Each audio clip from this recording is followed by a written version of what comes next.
didn't just sit inside the tallest building on Earth. It was designed to define what that building meant. Not a chain, not a franchise, not just another 5-star property in a city already saturated with 5-star properties. The Armani Hotel Dubai was something different. The first hotel ever. Personally envisioned, designed, and curated by Giorgio Armani himself. Every fabric, every surface, every spatial decision flowing from the mind of one of the defining aesthetic voices of the modern era.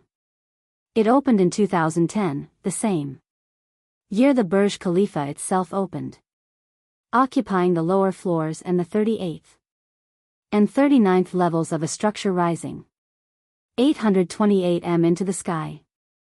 For 15 years, the message it sent was simple. If you wanted to experience couture as a place to sleep, this was the only address on the planet that could give it to you. Before we go deeper into this story, make sure to like, subscribe, and turn on notifications because what you're about to hear goes far beyond a renovation announcement and into the reality behind one of Dubai's most quietly devastating closures. On April 1st, 2026, the Armani Hotel Dubai officially closed its doors. Every guest room, every suite, every restaurant, the Armani Spa, all 8 dining and bar concepts silent, the operator described it as a comprehensive full-scale refurbishment, the next evolution of Armani hospitality with a planned reopening in the fourth quarter of 2026. Online bookings were blocked all the way through to January 4, 2027. The official statement was elegant, careful, and entirely about design philosophy. 15 years of welcoming guests, the world of fashion moving with the times, the moment to embrace a new chapter, and on paper, that explanation makes perfect sense. The hotel had operated continuously for over 15 years. Renovation cycles are part of every luxury property's lifespan. The brand wanted to remain relevant in a city where standards reset almost every year. Quietly leave out because closures don't happen in isolation. They happen inside a moment. And the moment the Armani Hotel chose to close was not a random one. It was the most disrupted period Dubai's tourism industry had faced in decades. To understand what was really happening, you have to rewind to February 28, 2026. That was the day regional tensions across the Gulf escalated sharply and the entire foundation of Dubai's tourism model began to shake. Within days, more than 2,400 missiles and drones had been launched toward the UAE, targeting airports, ports, hotels, and residential areas. Officials confirmed over 90% were intercepted, but debris fell across parts of Dubai, including the upscale Palm Jumeirah, where images of fragments striking the Fairmont Hotel spread across social media within hours. The consequences for the tourism ecosystem were immediate and brutal. Dubai International Airport, the world's busiest for international passengers, handling 95.2 million travelers in 2025, saw thousands of flights canceled.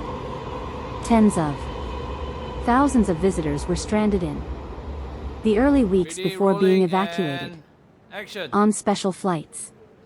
Emirates, the flagship carrier, was reduced to operating a stripped-down schedule, and hotel occupancy across Dubai, which had been sitting near peak levels, collapsed to between just 15% and 20% of normal for that time of year, confirmed by Mammon, chief business officer at travel booking firm WeGo.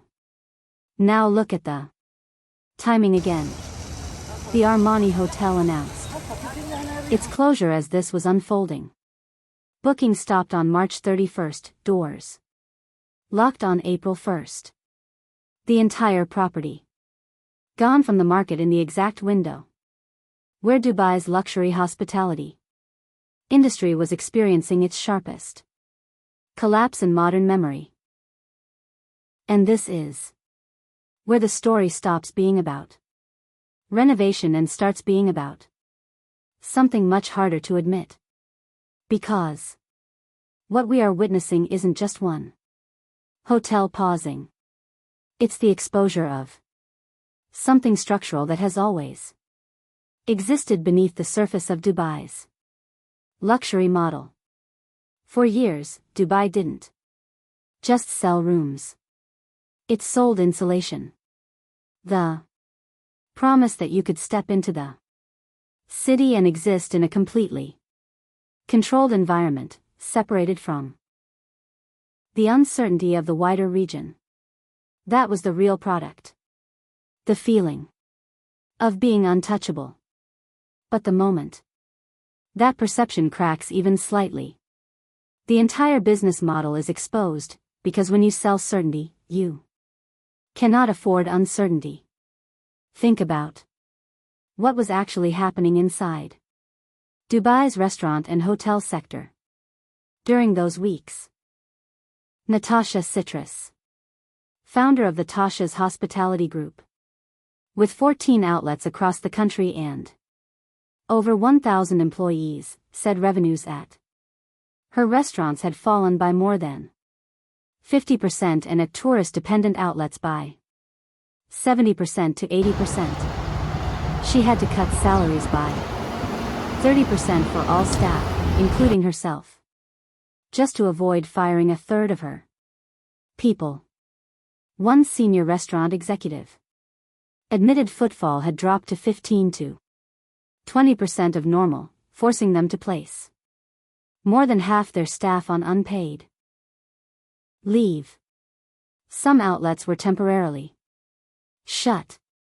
A senior figure inside an international hospitality group confirmed that at some properties, occupancy had collapsed to single digits. His words, it made sense to cut operational costs by shutting down for a few weeks and reviewing the situation later. Everything, because that is the quiet truth of what happens when a luxury hotel temporarily closes for renovation in the middle of an occupancy crisis. The renovation may be planned. The renovation may even be necessary. But the timing, the decision of when to close, when to pull every room off the market, when to send every staff member home. That timing is not just about design philosophy. It is about economics. It is about cutting losses. It is about waiting for confidence to return. And the Armani Hotel was not alone. The Burj Al Arab, the most iconic hotel on earth, closed for its first full restoration in 27 years with bookings blocked until June 2027. The St. Regis on the Palm closed.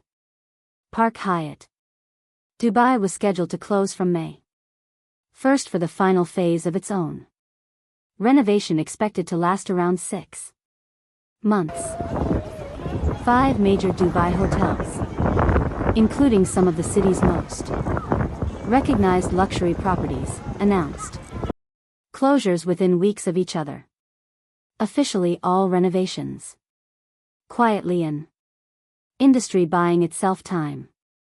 Then layer in what was happening across the wider Tourism economy. AirDNA data showed that more than 226,500 short-term rental bookings were cancelled across the UAE between February 28 and March 29. Alone, just 1 month. Tourism economics, part of Oxford Economics, estimated that between 23 million and 38 million fewer travelers could visit the Middle East in 2026, with between 34 billion and 56 billion in visitor spending lost. The Dubai government announced $272.26 million in support for businesses, including tourism, over the next 3 to 6 months. Hotels were allowed to delay sales-related fees and tourism dirham charges, the kind of relief package that does not get issued in a normal renovation cycle. Now zoom in on what the Armani hotel actually was inside that broader picture. This wasn't a mid-scale business hotel filling rooms with cancelable corporate bookings. This was an ultra-premium destination whose entire guest base was high net worth international leisure travelers, architects, creative directors, fashion executives, the kind of clientele who book specifically for this address and have endless alternatives in Paris, Milan, Tokyo, and the Maldives. When that traveler pauses, this hotel doesn't pivot to weekend stations. It empties. And in a city built on perception, an empty Armani hotel inside the Burj Khalifa is not a look any operator wants to maintain in public for months. Closing for renovation is not just an operational decision in that environment. It is a brand protection decision. Better to be dark and being reimagined than open and being seen as empty. So, does this mean the Armani Hotel Dubai is finished? No. And it's important to be realistic about that. The property remains one of the most artistically intentional luxury concepts ever built. The brand behind it is global. Dubai as a city has proven multiple times that it can recover from shocks, financial crisis, pandemics, and more. Demand for ultra-luxury travel doesn't vanish permanently. It pauses, shifts, and eventually returns. But recovery is no longer just about reopening doors with new furniture. It's about rebuilding the story. Because once a city's premium properties start choosing to go dark during their own peak season, the message that travels with that decision lasts much longer than the closure itself that IT sits in search results. It surfaces in conversations months later. It quietly enters the calculations of every traveler weighing Dubai against safer alternatives. That leads to the real question going forward, not whether the Armani Hotel Dubai will reopen in Q4 of 2026. It will. The question is whether the version of Dubai it reopens into, the version of the city it was originally designed to serve, can fully return to what it once was. Because once a symbol pauses during the moment it was built for, it rarely resumes meaning exactly the same way. So now I want to hear from you. If you had been planning a stay at the Armani Hotel or any of Dubai's iconic luxury properties, has this changed how you see them? Or do you think this is just a temporary pause that will fade like everything else? Drop your thoughts in the comments. And if you want more deep, real analysis, Like this, you already know what to do. Subscribe because we're just getting started.